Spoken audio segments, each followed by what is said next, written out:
কোন কোম্পানি ওই শকুন দেশের কোন কোম্পানির পণ্য আমরা দেশে বসে, বসে খাচ্ছি, গিলছি এবং সেই টাকাটা পাঠাচ্ছি তাদেরকে বোমা বানিয়ে অসহায় বাচ্চাদের মাথার উপরে ফেলতে। সেটা একটা গবেষণার। সঠিক তথ্য আপনি কোনোদিন পাবেন না, কারণ সেগুলো আমাদের পর্যন্ত আসতে দেওয়া হয় না। কিন্তু একটা সহজ পদ্ধতি বলি।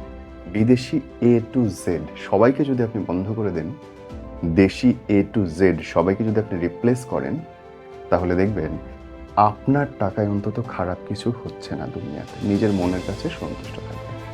যে আমি জানি না কোন বিদেশি কোম্পানিগুলো ওই শকুন দেশকে অর্থায়ন করছে, কিন্তু আমি জানি আমার দেশের যে কোম্পানিটা সে ৳2 বেশি নিলেও, একটু কম ভালো মানের পণ্য দিলেও সে আমার দেশে থাকছে।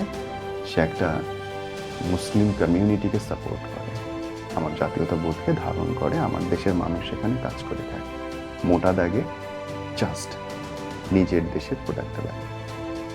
তাহলেই মুসলিম উম্মার জন্য আপনার বিরাট কিছু করা হবে, বিশ্বাস রাখুন।